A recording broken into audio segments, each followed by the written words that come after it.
Okay, my champion, what you're doing wrong on your backhand is you're stepping across like this and then you have to pull out of it. Okay, you're losing a lot of balance. Try and get your left leg out, right leg in. Okay, let's see. Left leg out. Yes, so out and then step forward. Better. Step out, forward. Step out, forward. Much better. Good job, man. Thank you. The racket is so loose, so anything can happen. So you could have a good slice. You could also have a slice that goes up in the air.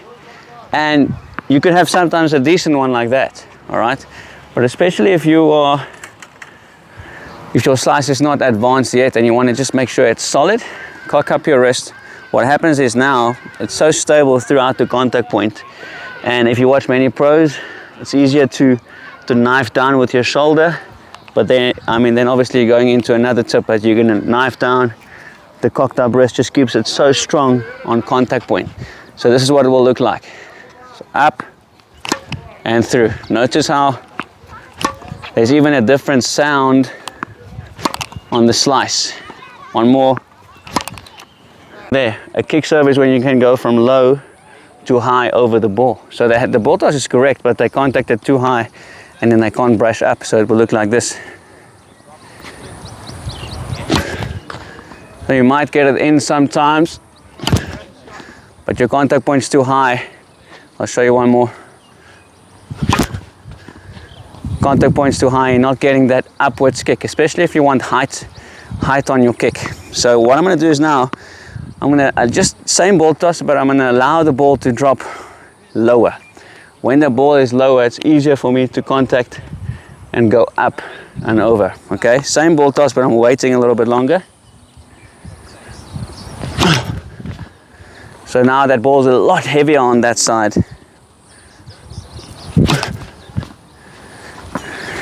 One more. But that one tip can change your whole forehand. If you don't do that, you go straight down. Notice how there's no momentum. From there, I go straight forward, so I didn't get the benefit out of the drop, okay? So this is the wrong one. Once again, you can get away with it by simply turning up and away. You can throw that momentum into the ball.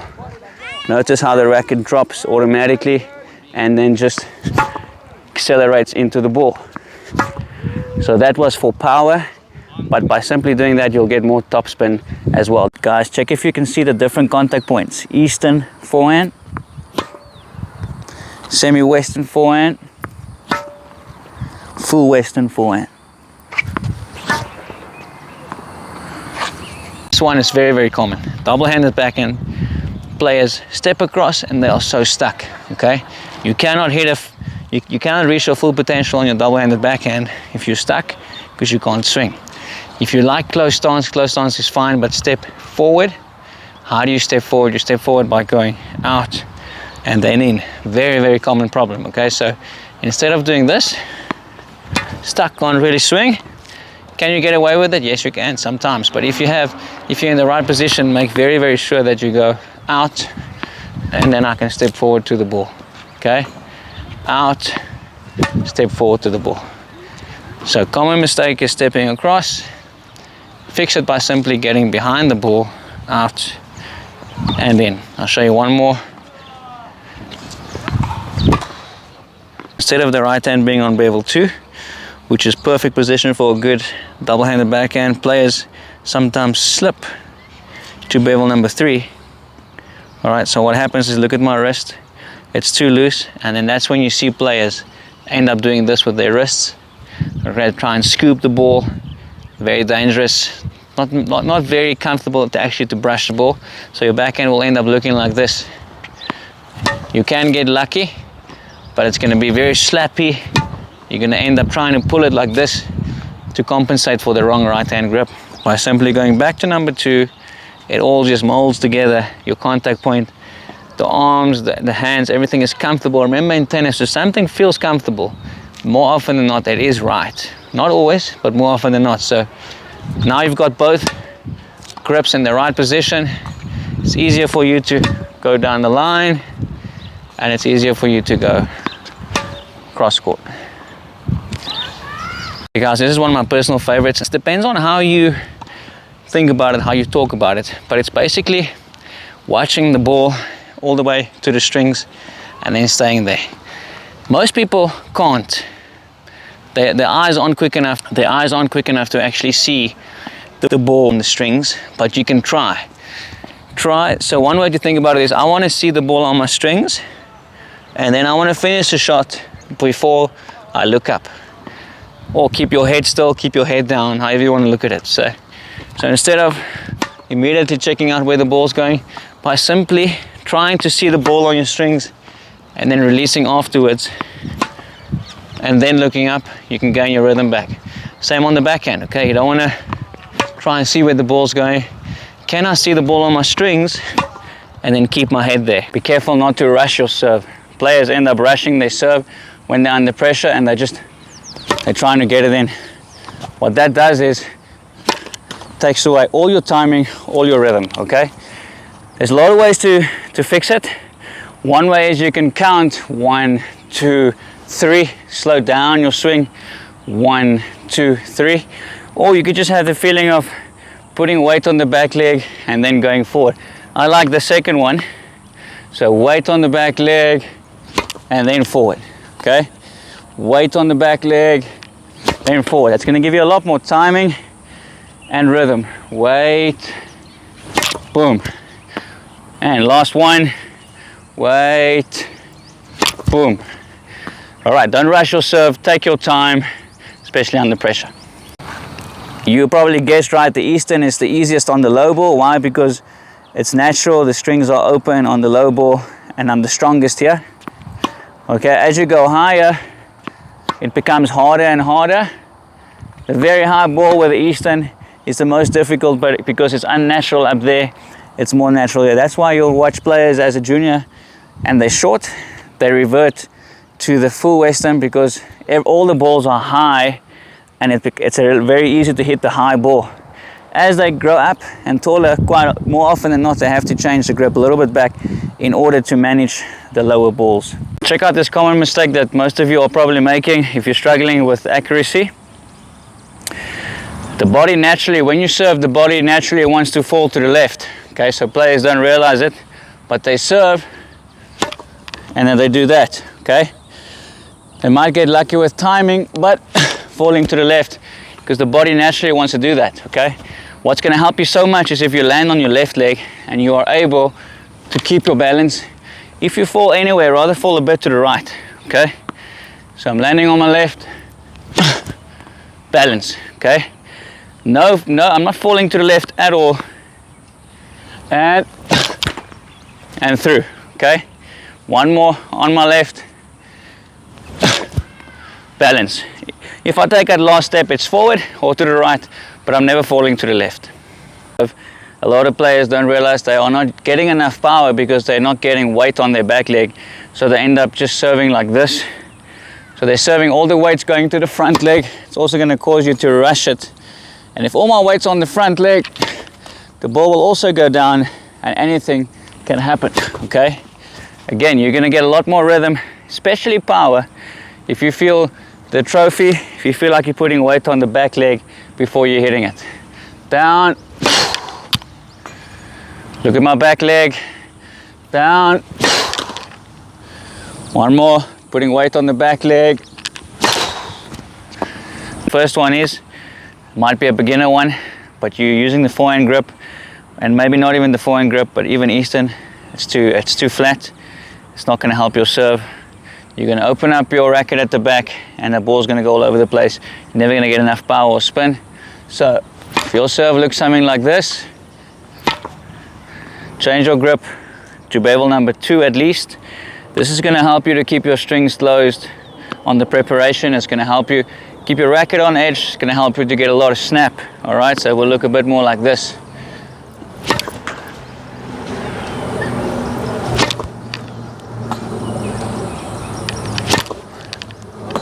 One more.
On the return of the kick serve, how do you return the kick serve? Number one, you go back a little bit.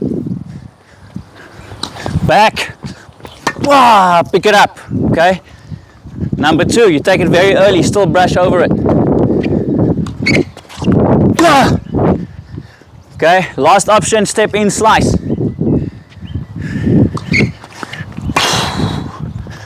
That's how you return the kick serve. When do you use which one? I've got a full video on YouTube, link in my bio. Love you guys.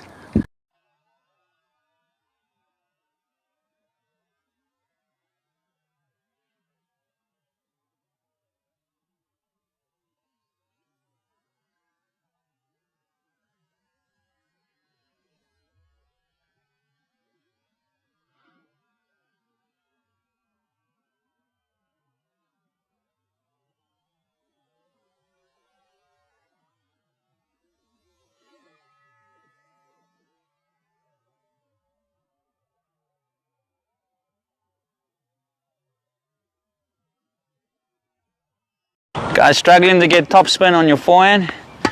Just not getting topspin on the forehand? There are many tips, but I want to give you one tip today. Try this one. Try and have your strings before contact point face the ground.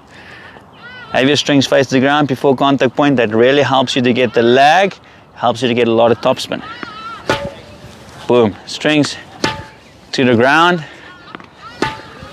That's why you'll get a lot more brush on the ball. Boom. Exercise on the kick, guys. You're going to try and hit the ball with your frame.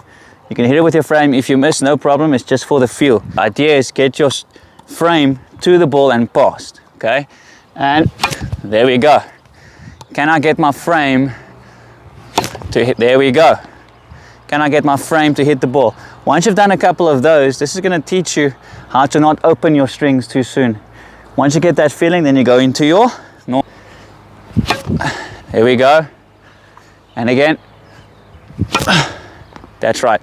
Many players have the problem of opening too soon. You can't kick. Get the frame to the ball first, then release at the end only. Need more spin, guys. Start short, hit the ball as hard as you can, but you need to find a way to still get it in the service block. This is going to teach you racket head speed. How fast can you swing and still get it in the service block? The only way you're going to get it in the service block is if you put enough spin on it. Once you got that going, then you move back again, and then you go into your normal shot, have the same feel, same speed, and what you'll notice is you have more spin if you incorporate that feeling into the shot from the back. More kick, guys. Do this exercise. Don't change your technique. Do this. Hit the serve. Try and stop your racket on top. It's going to teach you the kick motion. There, stop. There, stop. There, stop. Once you get that feeling, you go to full swing and you can release a bit more. And again. So I'm still getting that motion before I release. Hope you enjoy that drill, guys. Enjoy having more kick on your kick serve. Guys, consider this trick that I figured out lately, even when I'm playing. When you're getting an approach shot, many players try and go for the winner on the approach shot, and they don't realize there doesn't need to be a winner. Okay, I want you to next time try it out. Stay calm. I've been getting away with approach shots like this, and just closing the net, like just by staying calm and placing your approach shot, your opponent feels the pressure, and even if he does get it back, more often than not you'll have a volley. So don't go too crazy on the approach shot. Doesn't have to be a winner, okay? Calm shot gives you time to close the net. Boom. A calm shot puts you in charge. You're being proactive and not reactive. Easy approach works more often than not. Check out this idea when next time you're playing with your partner at the back. Notice how far you're standing. If your confidence is low, consider going forward. Instead of rallying from here, take a couple of minutes, take a couple of sessions and train inside the baseline, okay? By simply training inside the baseline, you are forcing yourself to be more aggressive What you'll notice is when you train inside the baseline for a bit, your confidence will grow automatically because you're forced to go forward, and then you realize like, hey, I can actually trust my shots. Bang.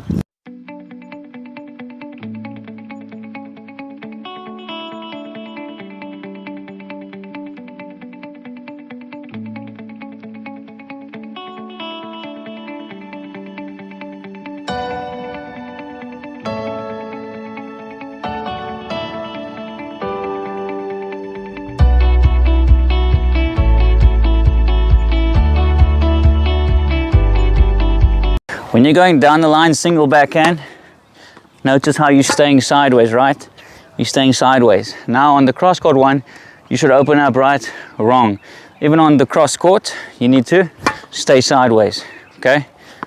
Stay sideways. You don't open up your chest. The only difference is the contact point is a little bit around the ball. Then you get a cross court, right? Open up your chest, that ball's gonna go haywire. You don't do that. Boom.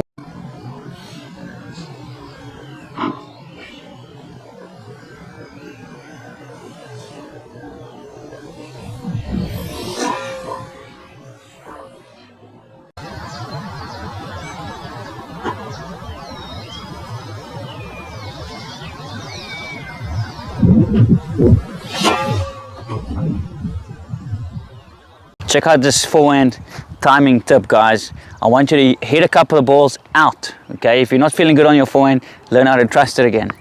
Hit a couple out, hit a couple out. And again, as long as you can, as long as you can.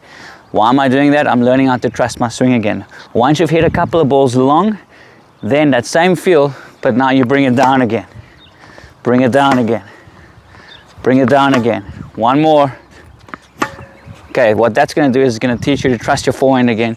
Get the feeling of letting the racket go instead of holding back. Boom. There's a lot of coaches won't agree with me, but there's a thing going around where coaches are teaching on your slice to swing your racket head forward to your target. It's the biggest mistake you can do, because when you swing your racket head forward to your target head, that ball's going to go up or down. It's not going to feel good, okay? You have to realize on the slice, look at all the pros. They are hitting down on the slice, the strings are almost square on contact. Then from there, they're knifing this way and through. They're knifing to the inside and out. Inside and out, so it will look something like this. There, that's when the ball stays low, like that. Okay, you can't swing forward, that's not gonna help your slice. Stand behind me quickly. I'll show you now, if my racket head goes forward, that is not a slice, not gonna help you, okay? Knife it, and the racket goes in, on the inside a bit. That's how you slice properly. To get a small tip on the serve, if you're not getting enough power, many players don't realize they've got a nice serve, but they are not involving the wrist, okay? If you want a lot of power, this needs to be loose and there needs to be snap. So you can do a couple like that, snap the wrist to get the feel. And then when you go into the block again, this needs to be activated for ultimate power. Bad serve there. And ultimate power. One more, loose wrist, ultimate power. That was huge. So this needs to happen, and you can only do it with a proper grip, bevel 1 or bevel 2. Then you can get this for power. Okay guys, be careful of when you're doing your inside out forehand, don't fall out of it when you're busy hitting it. So I'm not loading and then I fall out of it. That ball can go anywhere, okay? What you need to do is move quick enough so that you can load and then go forward on your inside out. So if we look like this, I'm moving quickly, load, forward, okay, recover. Okay, moving quickly, load, to my target. But if I don't load, I can't do it. One more, quick movement, load, move quick enough so that you can load. Marky, can you explain to us the 70-30 rule for the forehand inside out? So the 70-30 rule, it means that I go use 70% of the court for my forehand and only 30% for my backhand. So about halfway here. So 70% of the court's only forehands, eh? Yes. Okay, show us quickly, Marky. Here we go. Yeah, forehand over there. Yes, and again. So forehand over there as well. And again. So even here, it's still a forehand. And only when the ball's all the way there do you use your backhand. And that's how you dominate with the forehand, right? Yeah. Good job. It's a flow step, guys. The flow step is a split step, but you land on one leg. okay? You land on one leg. What happens is, this is a lot more advanced, a lot of pros do it automatically, but it helps you to react. So if I land busy in the middle of a point and I split step, but I land on my left, then I can easily go to the forehand. Split, easily go to the forehand. If I land on my right leg, then easily go to the backhand. And one more, that's a flow step. You land on the leg, easy to go right, land on your right, easy to go left, boom. A couple of fantastic times to use the open stance. First one is the wide one. Use the open stance on the deep ball, back. Use the open stance on the normal ball, but you want to hit it heavy cross court. Use the open stance when the ball's coming fast and low, you don't have time to react. There we go. Use the open stance on the difficult, hard, high, deep, fast balls, and it will help you so much. How can I help you today? I need better placement on my volleys. On your volleys? Yeah. Okay, let's take a look first and I'll see what I can do. For sure. Go.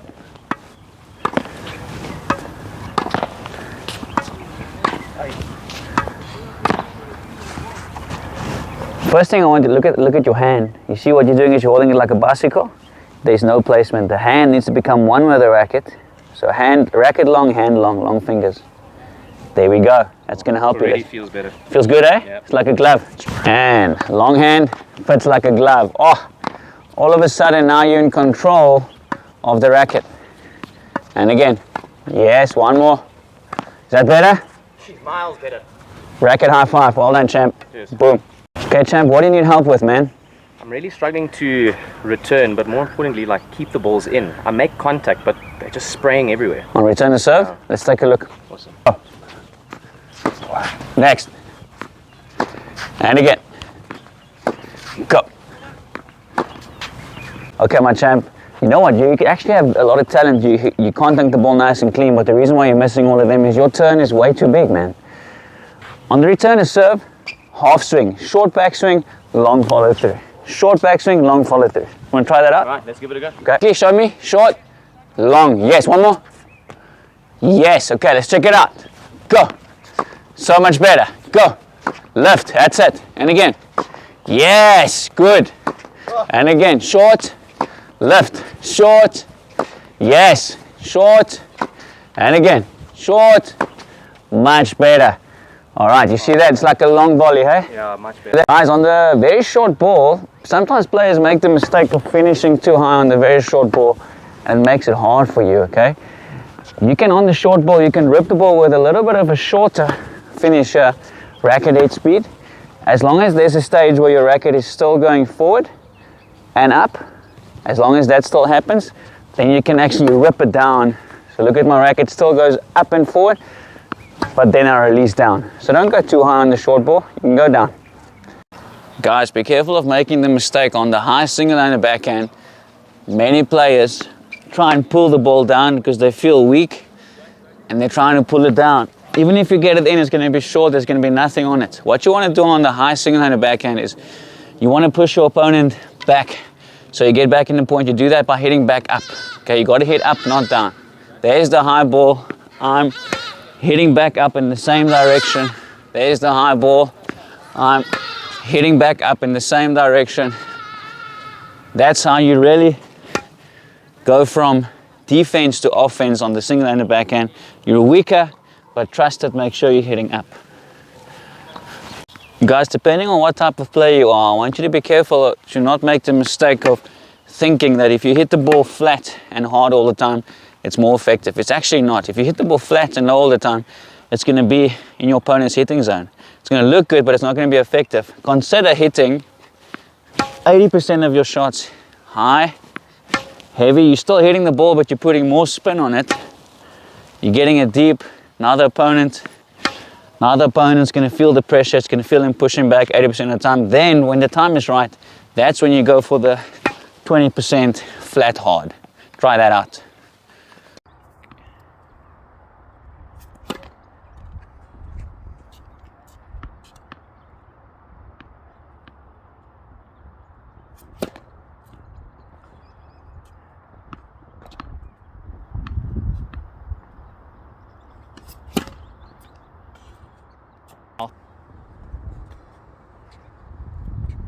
Got it. Okay, here we go. Yeah! Okay, loose wrist, champ. Just like the towel. Better.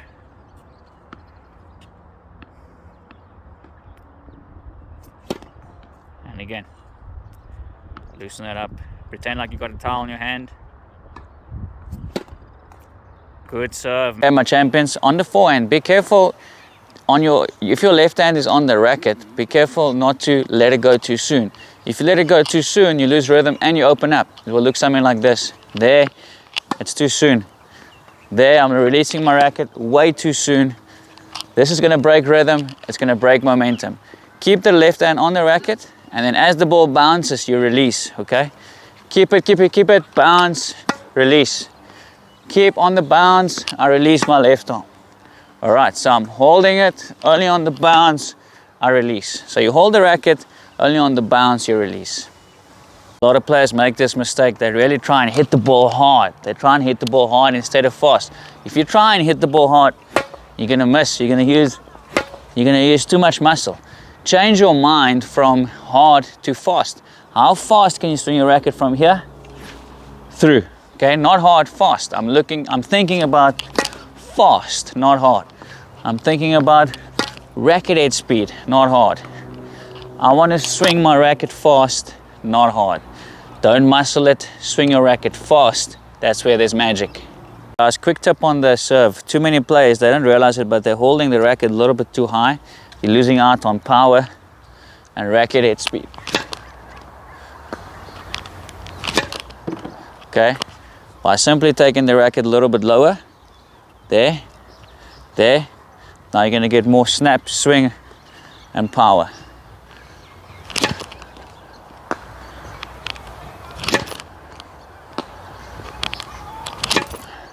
Okay, so be sure to hold the racket at the bottom of the grip.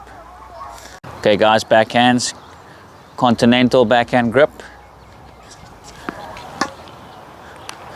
eastern backhand grip,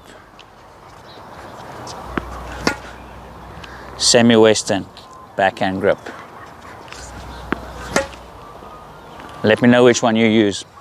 The mistake, they focus so hard on finishing high, they end up doing this. There's no swing like this. Okay, what needs to be high is the elbow. The racket can go down, but the elbow up. There. The elbow is enough, guys. Champions, if you're struggling to get the ball deep, you're hitting a nice ball, but you're just not getting the ball deep, I want you to consider hitting the exact same shot, but just hitting it higher over the net. Simply hitting the same shot higher over the net will give you more depth.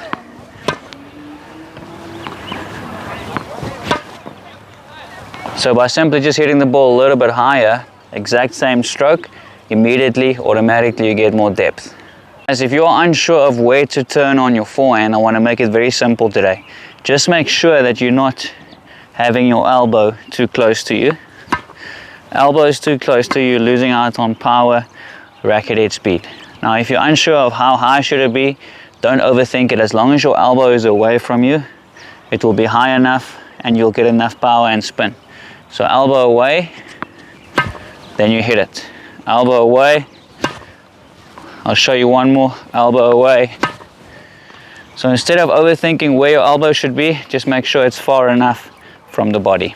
Using an Eastern forehand grip, it will benefit you a lot to turn a little bit lower. A little bit lower turn on the Eastern forehand grip. It's going to be a lot more natural. When you go to semi-western or western, it's going to benefit you a lot more if you turn higher. Turn a little bit higher. One more. Remember, the grip you use really determines your swing path, and if you change your grip, you might have to change the way you swing. This is me serving, not bringing in the back foot.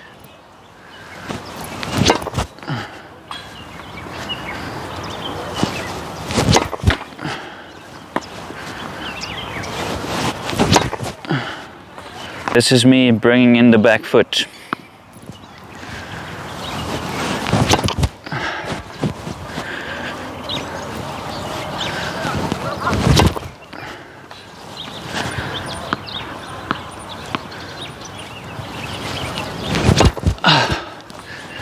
All right, in my opinion, they both have pros and cons. I'd like to get your thoughts, and then I will post in the comments later my thoughts.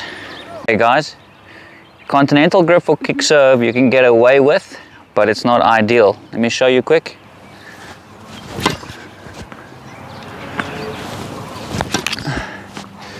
Nice amount of kick, but I actually want to beg you today. I want to beg you, consider bevel number 1.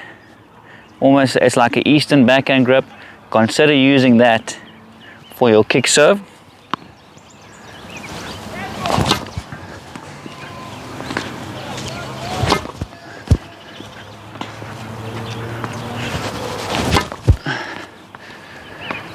Even if it feels hard for the first 2 to 3 weeks, I'm begging you, if you stick it out on bevel number 1, your kick serve will be a lot better. Forehand cross court. Forehand down the line. Forehand inside out. Forehand inside in. Short ball. Okay guys, my weapon is my forehand inside out, and my weakness is my forehand inside in. Give me your weapon, give me your weakness. Okay guys, if you have a single-handed backhand, I recommend this. Use a semi-western grip for the forehand. Use that same grip, semi-western, for the backhand. Then you never have to switch, okay? So then you can go from forehand to backhand. Forehand to backhand. I recommend that. A lot of pros do that. Very easy to switch from forehand to backhand using the single hand. Guys, consider on the flat lob, when you're going for a high lob, if your wrist is too loose, that ball can do anything, okay? I recommend on the flat lob, pretend like you're doing a volley, just a longer volley. So strong wrist, and now a lot less can go wrong. So even if you're on the stretch and you're moving to that wide ball, keep your wrist strong, and then a lot less can go wrong. That's how you do the flat lob. Wanted to give you a quick tip, guys. If you're having a bad day today, you need to learn to love it. Understand that you're going to have slumps in tennis. You're going to have bad days, sometimes weeks, sometimes months. So if you're going to feel like quitting or feel like you're wasting your time when you're having bad days, I would recommend you stopping, because it's a part of the journey. Understand that the slump is always there, but if you stick it out, doesn't matter how long it takes, it always comes out again, and you will end up on top if you don't quit. Starting out with your serve, I know that your coach have probably told you to use the continental grip nice and sharp, but now what happens is because subconsciously it feels more comfortable, right before you hit, you're changing back, okay? So what happens is, ball's in there, whoop, you change, and you just feel like you can't control it, okay? What you need to do is, in the beginning, you need to be obsessed about it. Even if this happens in the beginning, you feel like you'll never get it, trust the process. If you stick with that grip, don't let it slip. In time, this grip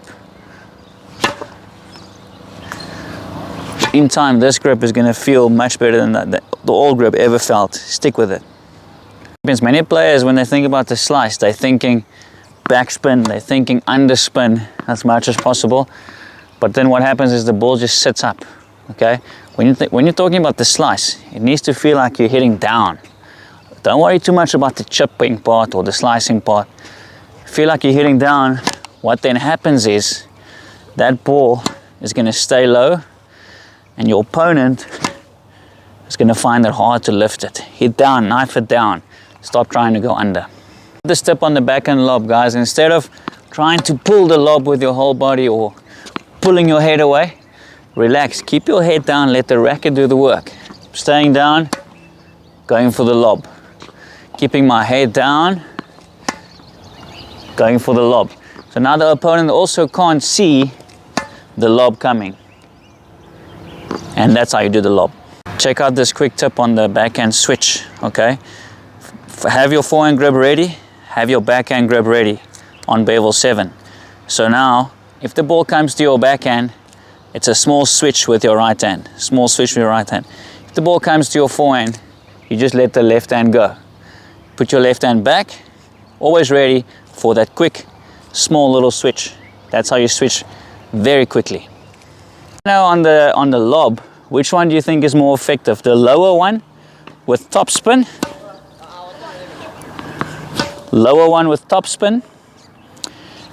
or the higher one flat?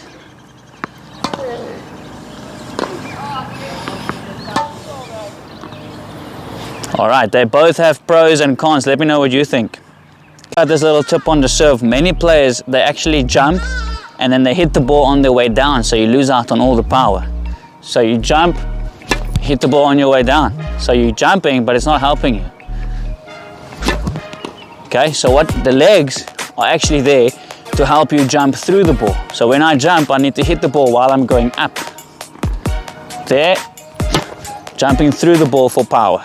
Okay, there, through the ball. So I always tell my players, if this is the ball, this is you jumping, you got to hit the ball on your way up. Don't jump and hit the ball on the way down. Missing your high backhand volley because you haven't learned to turn your shoulders. So you're slapping it like this. There's no power, there's nothing on it. High backhand volley, turn the shoulders, strong arm, strong wrist. There, now that you can punch it. High backhand volley there. There. That's how you do a high backhand volley.